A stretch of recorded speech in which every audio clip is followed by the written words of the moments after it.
Book 3. The Union of the Soul and the Body. Chapter 1.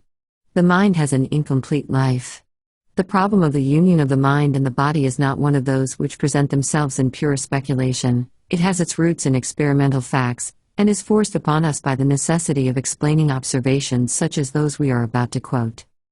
The force of our consciousness, the correctness of our judgments, our tempers and our characters, the state of health of our minds, and also their troubles, their weaknesses, and even their existence are all in a state of strict dependence on the condition of our bodies, more precisely with that of our nervous systems, or, more precisely still, with the state of those 3 pounds of proteid substance, which each of us has at the back of his forehead, and which are called our brains.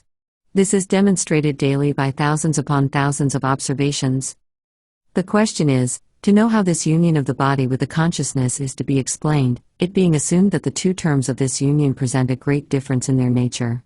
The easier it seems to demonstrate that this union exists, the more difficult it appears to explain how it is realized, and the proof of this difficulty is the number of divergent interpretations given to it. Were it a simple question of fact, the perpetual discussions and controversies upon it would not arise. Many problems here present themselves. The first is that of the genesis or origin of the consciousness. It has to be explained how a psychical phenomenon can appear in the midst of material ones. In general, one begins by supposing that the material phenomena are produced first. They consist, for instance, of the working of the nervous centers. All this is physical or chemical and, therefore, material. Then at a given moment, after this mechanical process, a quite different phenomenon emerges. This is thought consciousness and emotion. Then comes the question of whether this production of thought in the midst of physical phenomena can explain how thought is connected with its physical antecedents. What is the nature of the link between them? Is it a relation of cause to effect, of genesis? Or a coincidence? Or the interaction of two distinct forces? Is this relation constant or necessary? Can the mind enjoy an existence independent of the brain? Can it survive the death of the brain? The second question is that of knowing what the role, the utility, and the efficacy of the psychical phenomenon is. Once formed, this phenomenon evolves in a certain direction and assumes to us who have consciousness of it a very great importance. What is its action on the material phenomena of the brain which surround it? Does it develop according to laws of its own, which have no relation to the laws of brain action? Does it exercise any action on these intracerebral functions? Does it exercise any action on the centrifugal currents which go to the motor nerves? Is it capable of exciting a movement? Or is it deprived of all power to create an effect? We will briefly examine the principal solutions which the imagination of mankind has found for these very difficult problems. Some of the best known of these solutions bear the names of spiritualism, materialism, parallelism, and monism. We will speak of these and of some others also. Before beginning our critical statement, let us recall some of the results of our previous analyses, which here intrude themselves to use the ambitious language of Kant as the prolegomena to every future solution which claims the title of science. In fact, we are now no longer at the outset of our investigation. Nevertheless, we have had to acknowledge the exactness of certain facts, and we are bound to admit their consequences. Notably, the definition of psychical phenomena at which we arrived, not without some trouble, will henceforth play a rather large part in our discussion. It will force us to question a great metaphysical principle that, up till now, has been almost universally considered as governing the problem of the union of the mind with the body. This principle bears the name of the axiom of heterogeneity, or the principle of psychophysical dualism. No philosopher has more clearly formulated it and more logically deduced its consequences than Flournoy. This author has written a little pamphlet called Métaphysique et Psychologie, wherein he briefly sets forth all the known systems of metaphysics by reducing them to the so-called principle of heterogeneity. After this, the same principle enables him to execute them. He formulates it in the following terms: body and mind, consciousness, and the molecular cerebral movement of the brain, the psychical fact and the physical fact, although simultaneous, are heterogeneous, unconnected, irreducible, and obstinately too. But the same author adds, this is evident of itself and axiomatic. Every physical, chemical, or physiological event, in the last resort, simply consists, according to science, in a more or less rapid displacement of a certain number of material elements, in a change of their mutual distances or of their modes of grouping. Now, what can there be in common, I ask you, What analogy can you see between this drawing together or moving apart of material masses in space, and the fact of having a feeling of joy, the recollection of an absent friend, the perception of a gas jet, a desire, or of an act of volition of any kind? And further on, all that we can say to connect two events so absolutely dissimilar is that they take place at the same time. This does not mean that we wish to reduce them to unity or to join them together by the link of causality. It is impossible to conceive any real connection, any internal relation between these two unconnected things. Let us not hesitate to denounce as false this proposition which is presented to us as an axiom. On looking closely into it, we shall perceive that the principle of heterogeneity does not contain the consequences it is sought to ascribe to it. It seems to me it should be split up into two propositions of unequal value. 1. The mind and body are heterogeneous. 2. By virtue of this heterogeneity, it is not possible to understand any direct relation between the two. Now, suppose the first proposition is absolutely correct in the sense that consciousness and matter are heterogeneous. In that case, the second proposition seems to us directly contrary to the facts, which show us that the phenomena of consciousness are incomplete phenomena. The consciousness is not sufficient for itself, as we have said, it cannot exist by itself. This, again, if you like, is an axiom, or rather it is a fact shown by observation and confirmed by reflection. Mind and matter brought down to the essential, to the consciousness and its object, form a natural whole, and the difficulty does not consist in uniting but in separating them. Consider the following fact: I experience a sensation, and I have consciousness of it. This is the coupling of two things, sensation and cognition. The two elements, if we insist upon it, are heterogeneous, and they differ qualitatively, but notwithstanding the existing prejudice by reason of which no direct relation, no commerce, can be admitted between heterogeneous facts, the alliance of the consciousness and the sensation is the natural and primitive fact. They can only be separated by analysis, and a scrupulous mind might even ask whether one has the right to separate them. I have a sensation, and I have consciousness of it. If not two facts, they are one and the same. Now, the sensation is matter, and my consciousness is mind. If I am judging an assortment of stuff, this assortment, or the sensation I have of them, is a particle of matter, a material state, and my judgment on this sensation is the psychical phenomenon. We can neither believe nor desire nor do any act of our intelligence without realizing this welding together of mind and matter. They are as inseparable as motion and the object that moves, and this comparison, though far-fetched, is really very convenient. Motion cannot exist without a mobile object, and an object, on the other hand, can exist without movement. In the same way, sensation may exist without consciousness, but the converse proposition, consciousness without sensation, without an object, an empty consciousness, or a pure thought, cannot be understood. Let us mark clearly how this union is put forward by us. We describe it after nature. It is an observation that reveals to us the union and the fusion of the two terms into one. Or, rather, we do not even perceive their union until the moment when, by process of analysis, we succeed in convincing ourselves that that which we at first considered single is really double, or, if you like, can be made into two by the reason, without being so in reality.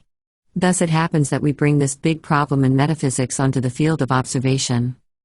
Our solution vaguely resembles that which has sometimes been presented under the ancient name of physical influx or under the more modern name of interactionism. There are many authors who maintain that the soul can act directly on the body and modify it, and this is what is called interactionism.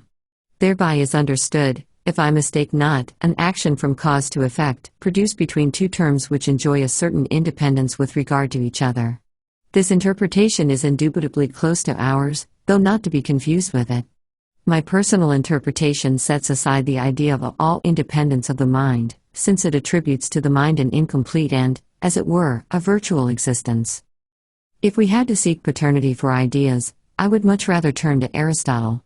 It was not without some surprise that I was able to convince me that the above theory of the relations between the soul and the body is to be found almost in its entirety in the great philosopher. It is true that it is mixed up with many accessory ideas which are out of date and which we now reject, but the essence of the theory is there very clearly formulated, and that is the important point. A few details on this subject will not be out of place. I give them, not from the original source, which I am not erudite enough to consult direct, but from the learned treatise that Binet has published on the psychology of Aristotle, as an appendix to his work on the senses and the intelligence. The whole metaphysics of Aristotle is dominated by the distinction between form and matter. This distinction is borrowed from the most familiar fact in the sensible world, the form of solid objects.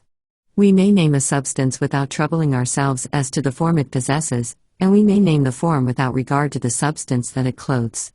But this distinction is a purely abstract one, for there can be no real separation of form from the matter, no form without matter, and no matter without form. The two terms are correlative, each one implies the other, and neither can be realized or actualized without the other. Every individual substance can be considered from a triple point of view: first, form; second, matter; and third, the compound or aggregate of form and matter, the inseparable ends, which transports us out of the domain of logic and abstraction into that of reality. Aristotle recognizes between these two logical correlatives a difference in rank.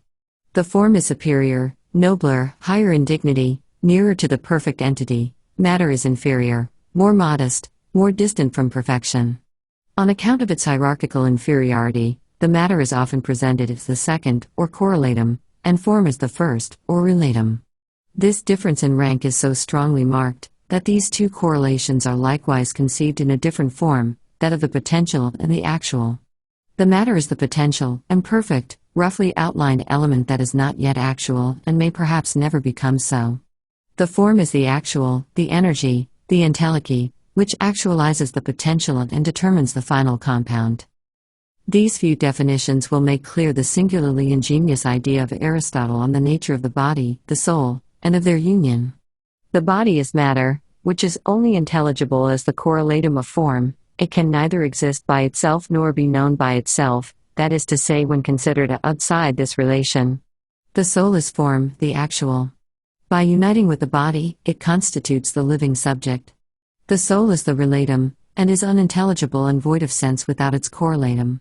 The soul, says Aristotle, is not a variety of body, but it could not exist without a body. The soul is not a body, but something which belongs or is relative to a body. The animated subject is a form plunged and engaged in the matter, and all its actions and passions are so likewise. Each has its formal side, which concerns the soul, and its material side, which concerns the body. The emotion which belongs to the animated subject or aggregate of soul and body is a complex fact having two aspects logically distinguishable from each other, each of which is correlative to the other and implies it. It is thus not only with our passions but also with our perceptions, imaginations, reminiscences, reasonings, and efforts of attention to learning. Intelligence, like emotion, is a phenomenon not simply of the corporeal organism nor of the Greek nous only, but of the commonalty or association of which they are members, and when the intelligence weakens, it is not because the Greek nous is altered, but because the association is destroyed by the ruin of the corporeal organism. These few notes, which I have taken in their integrity from Bain's text, allow us thoroughly to comprehend the thought of Aristotle, and it seems to me that the Greek philosopher, by making the soul and body two correlative terms, have formed a comparison of great exactness. I also admire his idea, which is through the union of the body and soul that the whole, which till then was only possible, goes forth from the domain of logic, and becomes actual. The soul actualizes the body, and becomes, as he said, its entelechy. These views are too close to those I have just set forth for it to be necessary to dwell on their resemblance. The latter would become still stronger if we separated from the thought of Aristotle a few developments which are not essential, though he allowed them great importance. I refer to the continual comparison he makes with the form and matter of corporeal objects. Happy though it may be, this comparison is but a metaphor that perhaps facilitates the understanding of Aristotle's idea, but it is not essential to his theory. For my part, I attach far greater importance to the character of relatum and correlatum ascribed to the two terms mind and matter, and to the actualization produced by their union. Let me add another point of comparison. Aristotle's theory recalls in a striking manner that of Kant on the a priori forms of thought. The form of thought, or the category, is nothing without the matter of cognition, and the latter is nothing without the application of form.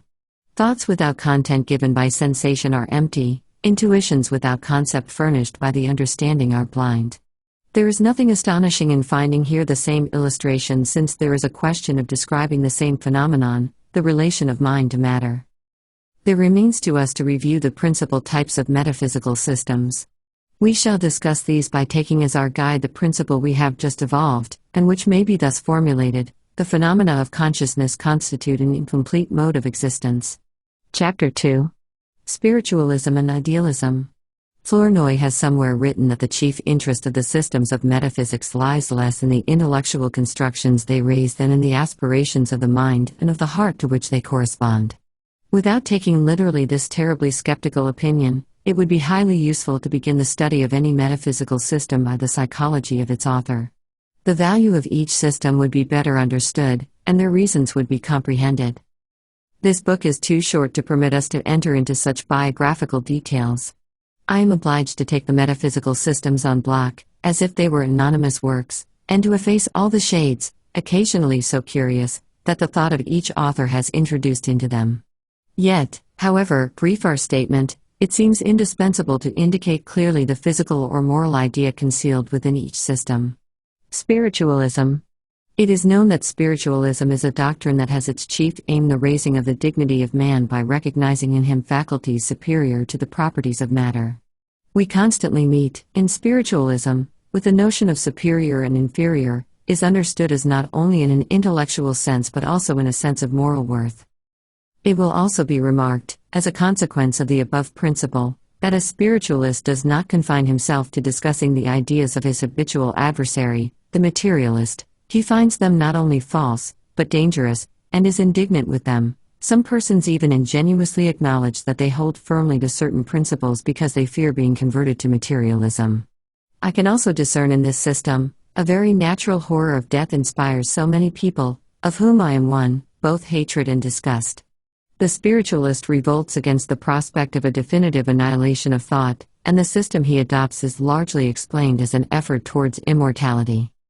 This effort has led to the theory of two substances, the soul and the body, which are represented as being as thoroughly separated as possible.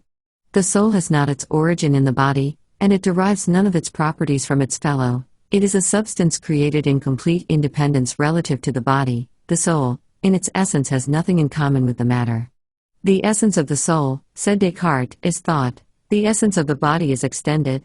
It follows from this that the soul, in its determinations and actions, is liberated from the laws and necessities of corporeal nature. It is a free power, a power of indetermination, capable of choice, capable of introducing new, unforeseen, and unforeseeable actions, and on this point opposes itself to corporeal phenomena, which are all subject to a determinism so rigorous that any event could be foreseen if its antecedents were known. Another consequence of spiritualism is the admission of the immortality of the soul, which, being widely distinct from the body, is not affected by its dissolution. It is, on the contrary, liberated, since death cuts the link which binds them together. But there is a link, and the explanation of this link brings with it the ruin of the whole system. One is forced to admit that this principle of the separation of body and soul is liable, in fact, to many exceptions. Even if they are two isolated powers, the necessities of life oblige them to enter continually into communication with each other. In the case of perceptions, it is the body that acts on the soul and imparts sensations to it. In movements, it is the soul, on the contrary, which acts on the body, to make it execute its desires and its will. Spiritualists must acknowledge that they are at some trouble explaining this traffic between the two substances, for, with their respect for the principle of heterogeneity mentioned above, they do not manage to conceive how that contact of the physical and the mental can be made which is constantly necessary for the life of relation. By what means, have they long asked themselves, can that which is only extend act on that which is only thought? How can we represent to ourselves this local union of matter with an immaterial principle, which, by its essence, does not exist in space?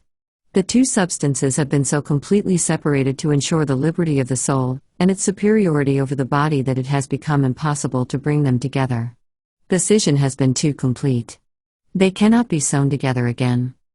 Such are the principal objections raised against spiritualism. These objections are derived from points of view that are not ours, and we have, therefore, no need to estimate their value. From our point of view, the spiritualist conception has chosen an excellent starting point. By establishing the consciousness and the object of cognition as two autonomous powers, neither of which is the slave of the other, spiritualism has arrived at an opinion of irreproachable exactness. It is indeed thus that the relations of these two terms must be stated, Each has the same importance and the right to the same autonomy. Yet, spiritualism has not rested there, and, by a lamentable exaggeration, it has been thought that the consciousness, which it calls the soul, could exercise its functions in complete independence of the object of cognition, which it calls matter. There is an error. It consists in misunderstanding the incomplete and, as it were, virtual existence of consciousness. This refutation is enough as regards spiritualism. Nothing more needs to be added. Idealism. Idealism is an exceedingly complex system, varying much with varying authors, very polymorphous, and consequently very difficult to discuss. The ancient hylozoism, the monadism of Leibniz, and the recent panpsychism of M. Strong are only different forms of the same doctrine. Like spiritualism, with which it is connected by many ties, idealism is a philosophy that expresses some disdain for matter, but the thoughts that have sought to shelter themselves under this philosophy are so varied that it would be perilous to try to define them briefly. There can be discussed in idealism a certain number of affirmations which form the basis of the system. None of these affirmations is, strictly speaking, demonstrated or demonstrable, but they offer very different degrees of probability, and it is for this reason that we shall notice them. Amongst these affirmations, there are some that we have already met within our study of the definition of sensation, others will be newer to us. 1. Here is one which seems to arise directly from the facts and appears for a long time to have constituted an impregnable position for idealists. It may be expressed in 3 words, ses percipi. Starting with the observation that every time we bear witness to the existence of the external world, it is because we perceive it, idealists admit that the existence of this external world shares exactly the lot of our perception, and that, like it is discontinuous and intermittent. When we close our eyes, it ceases to exist, like a torch that is extinguished and lights up again when we open them. We have already discussed this proposition and have shown that it contains nothing imperative, and we may very well decline to subscribe to it. 2. There follows a second proposition, barely distinct from the previous one. There should be nothing else in objects but that which we perceive, and that of which we have consciousness should be, in the fullest possible acceptation of the words, the measure of what is. Consequently, there should be no need to seek, under the object perceived, another and larger reality, a source from which might flow wider knowledge than that we at present possess. This is as disputable as the preceding affirmation and for the same reasons. 3. The third proposition is the heart of the idealist thesis. It is sometimes presented as a deduction from the foregoing, but it is nevertheless thoroughly distinct from it, and the preceding affirmations might legitimately be accepted, and this new one rejected. This proposition may be expressed thus: everything that is perceived is psychical. It is not only idealists who subscribe to this opinion, however, and we have seen, when dealing with the definition of matter, that it is widely spread. We understand by it that the objects we perceive exist in the consciousness, are of the consciousness, and are constituted by ideas. The whole world is nothing but ideas and representation, and, since our mind is taken to be of a psychical nature, the result is that everything, absolutely everything, the person who knows and the thing known, is all psychical. This is panpsychism. Flournoy, on this point, says, with a charm colored by irony, we henceforth experience a sweet family feeling. We find ourselves, so to speak, at home in the midst of this universe. We have demonstrated above that the unity here attained is purely verbal, since we cannot succeed in suppressing the essential differences between things. 4. Now comes an affirmation of the genesis of things. After having admitted that the object is an idea of the mind, one of its manifestations, or one of its moods, the idealists go so far as to say that consciousness is the generating power of ideas and, consequently, the generating cause of the universe. It is thought which creates the world. That is the final conclusion. I indicated beforehand, in the chapters, the definition of sensation and on the distinction between consciousness and the object, the reasons which lead me to reject the premises of idealism. It will be sufficient to offer here a criticism of its last conclusion: it is the mind that creates the world. This thesis strikes at the duality of consciousness and object. It gives supremacy to the consciousness by making the object an effect or property of the former.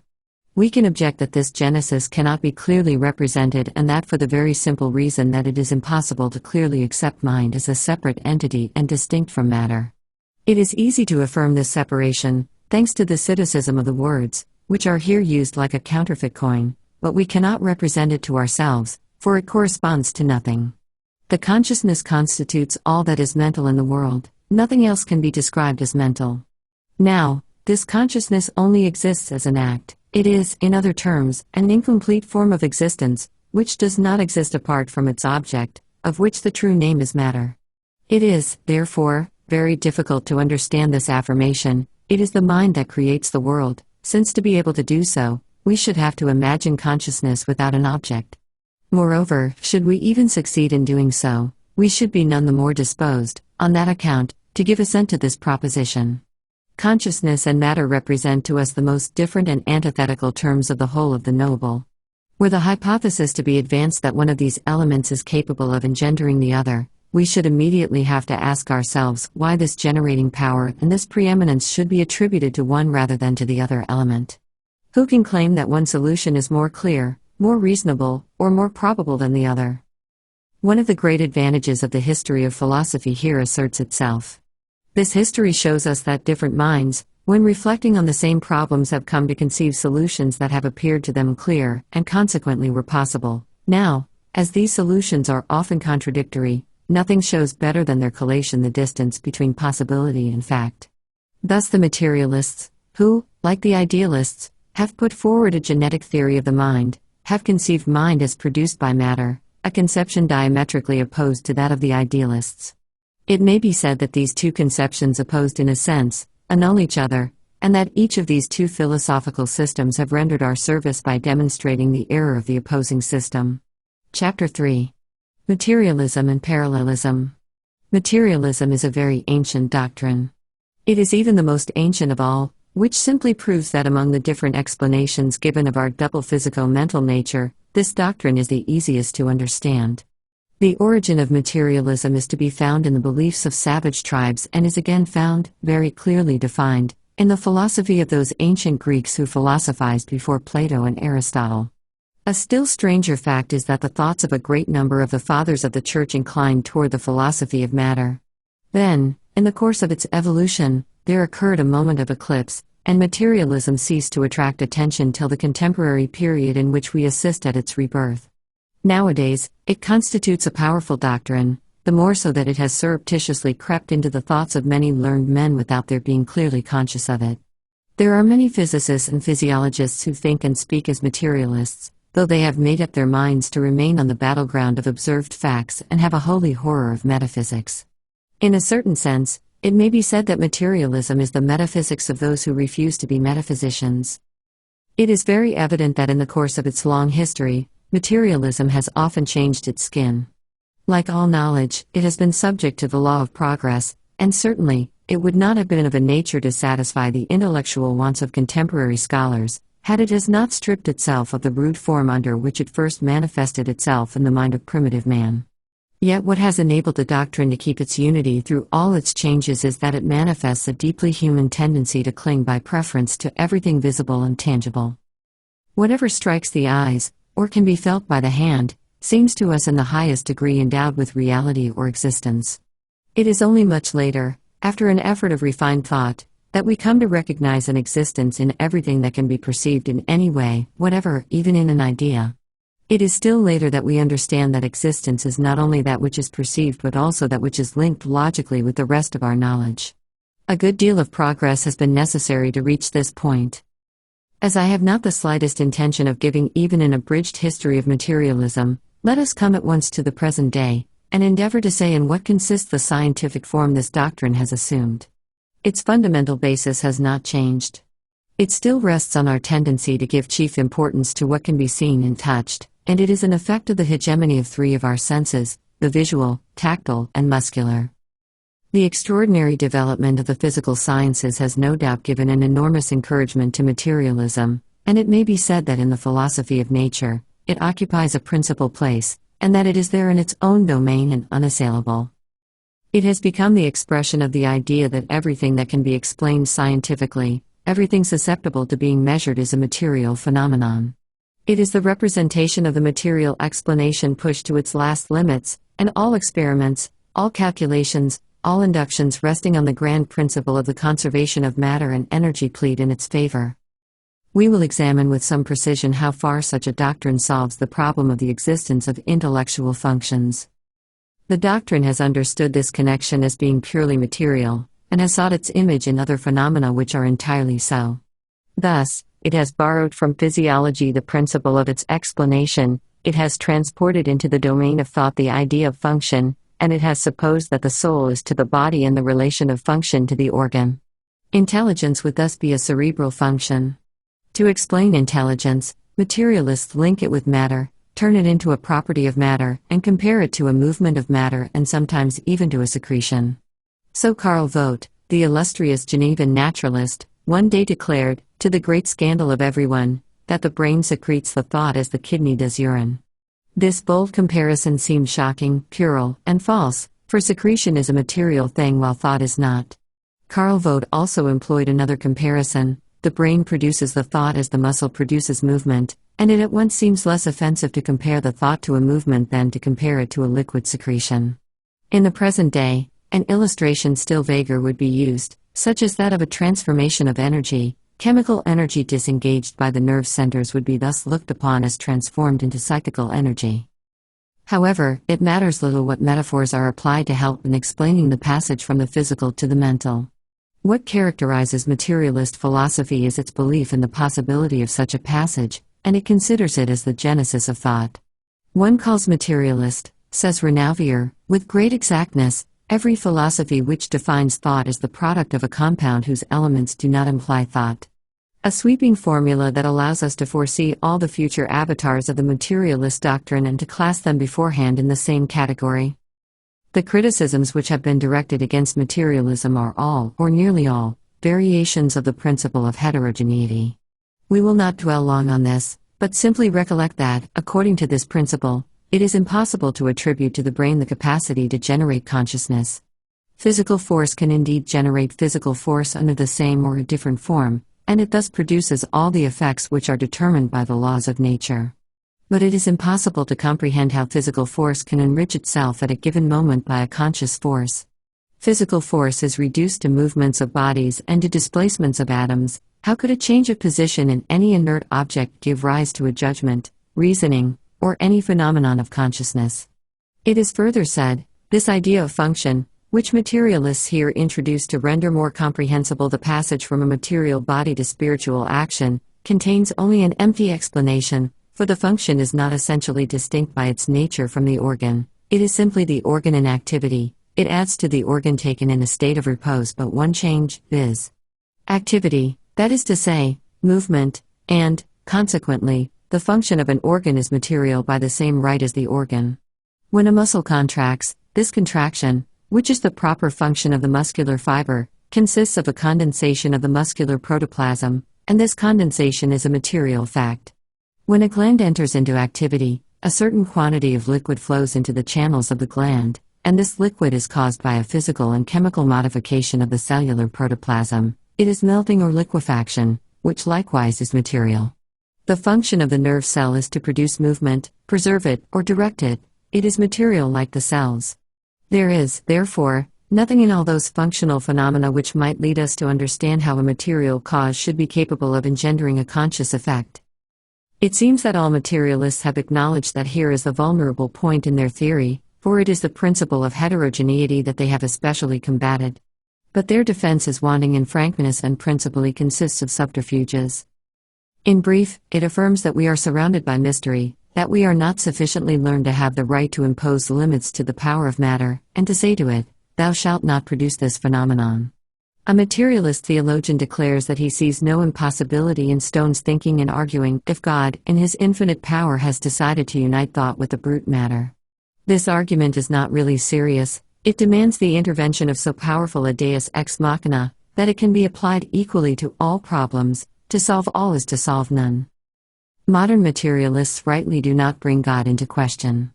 Their mode of argument takes another form, but it remains to be seen if, at bottom, it is not the same as the other. It simply consists in affirming that up till now we know certain properties of matter only, but that science every day discovers new ones. That matter is a reservoir of unknown forces, and that it is not impossible that the origin of psychical forces may yet be discovered in the matter. This idea is clearly hinted at by Latreille. The physicist Tyndall gave it a definite formula when he uttered at the Belfast Congress this phrase so often quoted: "If I look back on the limits of experimental science, I can discern in the bosom of that matter, which, in our ignorance, while at the same time professing our respect for its creator, we have, till now, treated with opprobrium, the promise and the power of all forms and qualities of life." The opponents of the doctrine have not ceased to answer that the matter of tomorrow, like the matter of today, can generate none but material effects, and that a difficulty is not solved by putting off its solution to some indefinite date in our scientific evolution, and it certainly seems that the counterstroke is decisive if we admit the principle of heterogeneity with its natural consequence. We will now criticize the above doctrine by making use of the ideas I have enunciated above. The criticism we have to apply to materialism is not the same as that just summarized. The axis of the discussion changes its position. In the first place, I reproach materialism by presenting itself as a theory of the generation of consciousness by the object. We have already reproached idealism by putting itself forward as a theory of the generation of the object by the consciousness. The error of the two systems is produced in a converse direction, but is of the same gravity. The consciousness and its object, we say yet again, constitute the widest division it is possible to effect in the domain of cognition. It is quite as illegitimate to reduce the first term to the second as to reduce the second to the first. To reduce one to the other, by way of affiliation or otherwise, there must first be discovered, then, an identity of nature that does not exist. In the second place, when one examines the explanation closely materialism has imagined in order to derive thought from an action of matter, it is seen that this representation is rendered completely impossible by all we know of the nature of thought. For the materialist to suppose for one moment that thought is a cerebral function, he must evidently make an illusion for himself as to what thought is and must juggle with concepts. Perhaps, we could penetrate into his own inmost thought, we should discover that, at the moment he supposes a mere cell can manufacture the phenomena of consciousness, some vague image suggests itself to him whereby he identifies these phenomena with the light and subtle principle escaping from the nerve cell, something which resembles an electric effluve, or a will-o'-the-wisp, or the flame from a punch bowl. I cannot, of course, tell whether my supposition is correct. But what I assert, with the calmness of perfect certitude, that the materialist has not taken the pains to analyze attentively what he calls the phenomenon of consciousness. Had he made this analysis and kept the elements in his mind, he would have seen that it was almost impossible to hook in any way a phenomenon of consciousness onto a material molecule. In fact, also, to take this into account, we will not remain within the vagueness of the concept, but will take a particular example to argue upon. I open my window on a fine day and I see before me a sunny plain with, as far as the eye can reach, houses amongst the trees, and again more houses, the most distant of which are outlined against my far-off horizon. This is my mental phenomenon. And while I am at my window, my eyes fixed on the view, the anatomist declares that, starting from my retina, molecular vibrations travel along the optic nerve and cross each other at the chiasma, enter into the fascia, pass through the internal capsule and reach the hemispheres, or rather the occipital regions, of the brain, where, for the moment, we agree to localize the center of projection of the visual sensations. This is my physical phenomenon. It now becomes the question of passing from this physical phenomenon to the mental one. And here we are, stopped by a really formidable difficulty. My mental phenomenon is not entirely mental, as is usually supposed from the deceitful brevity of the phrase. It is in great part physical, for it can be decomposed into two elements, a consciousness and its object, and this object of the consciousness, this group of little houses I see in the plain, belong to the sensation, that is to say, to something physical, in other words, to matter. Let us examine, in its turn, the physical process which is supposed to be discovered in my nervous centers while I am in the course of contemplating the landscape. This pretended physical process itself, quite as much as my conscious perception of the landscape, is a physico-psychical phenomenon, for my cerebral movements are perceived, hypothetically at least, by an observer. This is a perception, consequently, it can be decomposed into two things, consciousness and its object. As a further consequence, when we wish, by a metaphysical effort, to attach the consciousness to a material state of the brain and to establish a link between the two events, it will be found that we wrongly hook one physico-mental phenomenon onto another. But, evidently, this objection is not a refutation. We may, if we choose, to suppose that the so-called cerebral process is capable of subsisting at moments when no one perceives it, and that it exists itself, is sufficient for itself, and is entirely physical. But can we subject the mental process of perception to the same purification? Can we separate these two elements, the consciousness and its object, retain the element consciousness, and reject the element object, which is physical, thus constituting a phenomenon entirely mental, which might then be possibly placed beside the entirely physical phenomenon so as to study their relation to each other? This is quite impossible, and the impossibility is double, for it exists de facto and de jure. De jure, because we have already established that a consciousness emptied and without an object cannot be conceived. De facto, because the existence of the object that consciousness carries with it is very embarrassing for the materialist, for this object is material and as real and material as the fibers and cells of the brain. It might, indeed, be supposed that by transformation or otherwise, there goes forth from the cerebral convolution a purely psychical phenomenon resembling a wave. But how can we conceive the transformation of this convolution into a semi-material phenomenon? How can we comprehend that there should be an issue from this convolution of the material object of perception, for example, a plain dotted with houses? An English histologist remarked one day, with some eloquence, how little the most minute study of the brain aided us in understanding thought. He was thus answering Auguste Comte, who, in a moment of aberration, claimed that psychology, in order to become a science, ought to reject the testimony of the consciousness, and use exclusively as its means of studying the histology of the nerve centers and the measurement of the cranium. Our histologist, who had passed part of his life examining, under the microscope, fragments of cerebral matter and following the forms of the cells, the course of the fibers, and the grouping and distribution of the fascia, made the following remark: "It is the fact that the study, however patient, minute, and thorough it might be, of this nerve skein, can never enable us to know what a state of consciousness is. If we do not know it otherwise, for never across the field of the microscope is there seen to pass a memory, an emotion, or an act of volition." And, he added, he who confines himself to peering into these material structures remains as ignorant of the phenomena of the mind as the London cabman who, forever traveling through the streets of the great city, is ignorant of what is said and what is going on in the interior of the houses.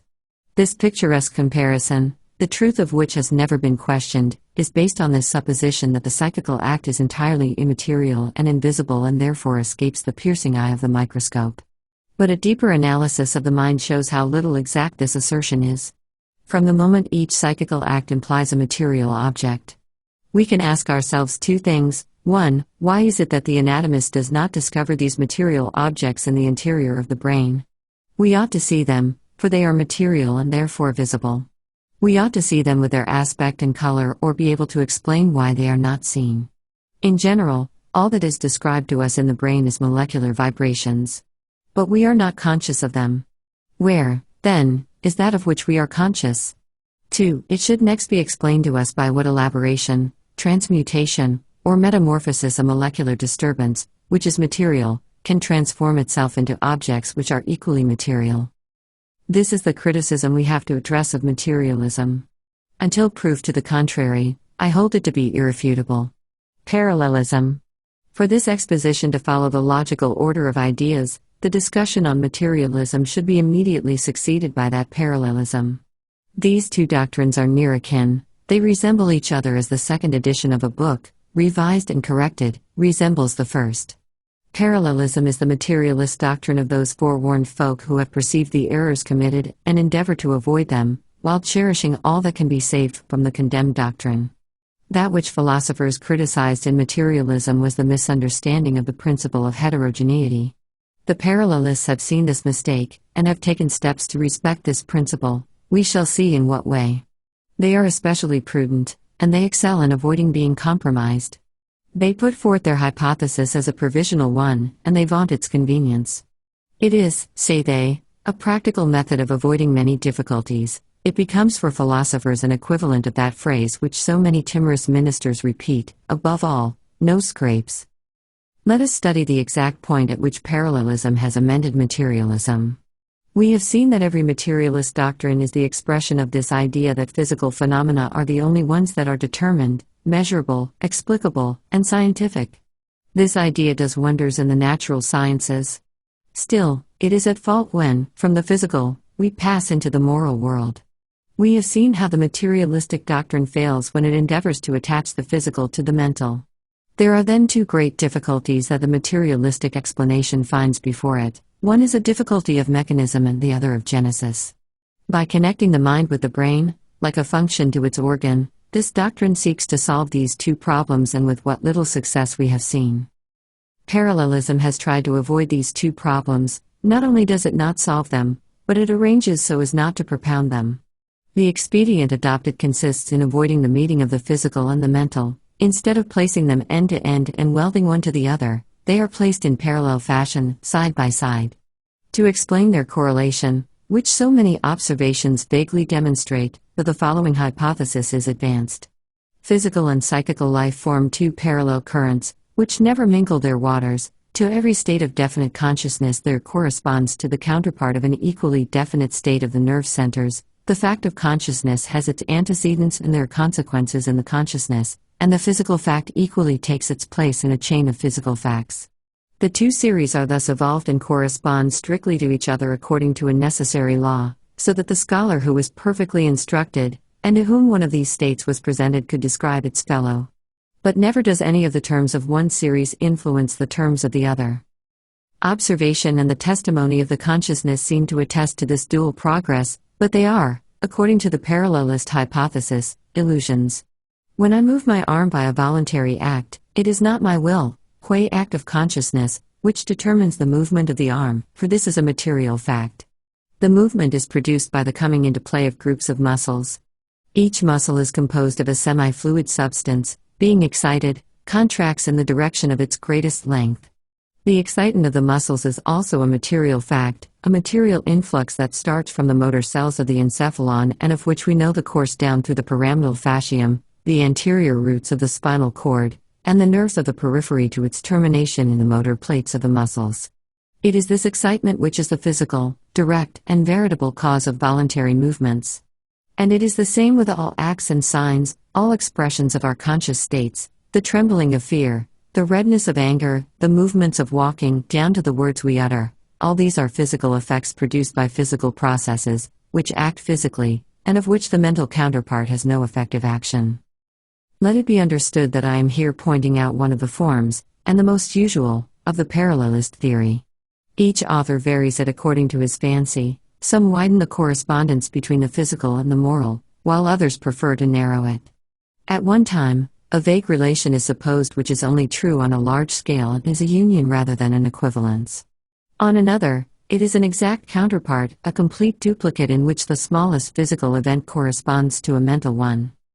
One of the forms of this theory that has been recently invented, parallelists have gone so far as to assert that there exists no real cohesion in the mental chain, and that no mental phenomenon can have the property of provoking another mental phenomenon by an act of true causality.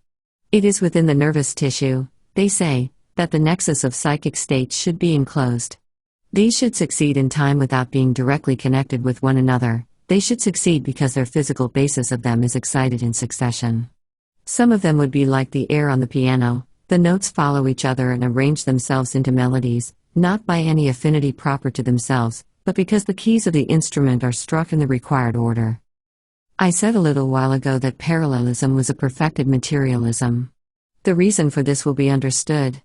It is a doctrine that preserves the determinism of physical facts while avoiding compromising itself and explaining the connection between the soul and the body.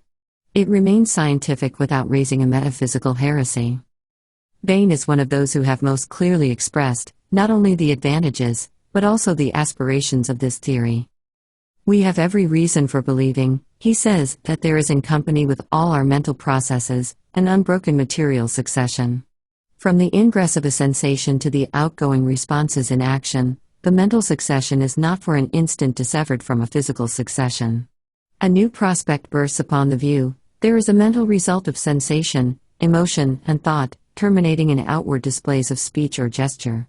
Parallel to this mental series is the physical series of facts, the successive agitation of the physical organs, called the eye, the retina, the optic nerve, optic centers, cerebral hemispheres, outgoing nerves, muscles, and so on.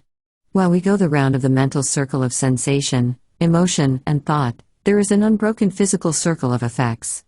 It would be incompatible with everything we know of the cerebral action to suppose that the physical chain ends abruptly in a physical void occupied by an immaterial substance, which immaterial substance imparts its results to the other edge of the physical break and determines the active response to shores of the material with an intervening ocean of the immaterial. There is, in fact, no rupture of nervous continuity. The only tenable supposition is that mental and physical proceed together as undivided twins. In reading this passage, it is easy to see the idea which forms the basis of the doctrine. It is, as I have already said, the fetishism of mechanics. Parallelism takes its inspiration from this quite as directly as does materialism, but with more skill, inasmuch as it avoids the most dangerous question, that of the interaction of physics and morals, and replaces it with a hypothesis much resembling Leibniz's hypothesis of the pre-established harmony. On the other hand, a second merit of this prudent doctrine is avoiding the question of genesis.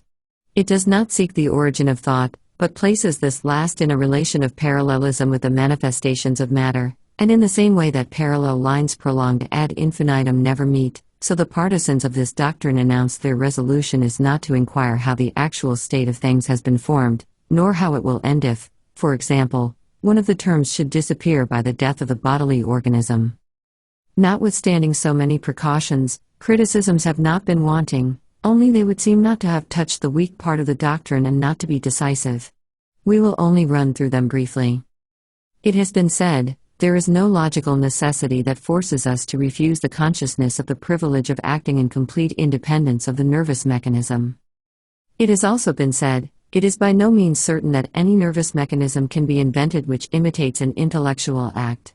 For instance, what association of nerve cells, what molecular action, can imitate an act of comparison that enables us to see a resemblance between two objects?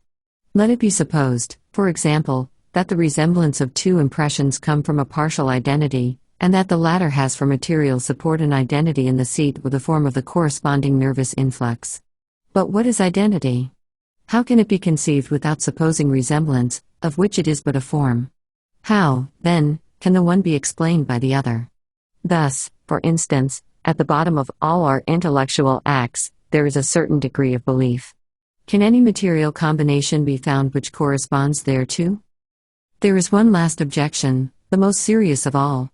Parallelism ends by denying the role of this last, since the physical mechanism is sufficient to draw to itself all the effects which general belief attributes to the moral. The parallelists on this point go very much further than the materialists. The latter at least concede that the consciousness is of some use since they compared it to a function or a secretion, and, after all, secretion is a useful liquid. The parallelists are so strongly convinced that mechanism is alone efficacious that they come to deny any role to thought. The consciousness for them has no purpose, yet it keeps company with its object. The metaphors which serve to define it, part of which have been imagined by Huxley, are all of a passive nature. Such is the light or the whistling noise which accompanies the working of an engine but does not act on its machinery. Or the shadow which dogs the steps of the traveler. Or a phosphorescence lighting up the traces of the movements of the brain. It has also been said that consciousness is a useless luxury. Some have even gone further, and the fine and significant name of a phenomenon that has been given to thought well translates that conception, according to which semi-realities may exist in nature. All these objections certainly carry great weight, but they are not capable of killing the doctrine, they only scotch it. I think there is a radical vice in parallelism, which till now has not been sufficiently indicated, and I ask what can really remain of the whole edifice when this vice has been once exposed.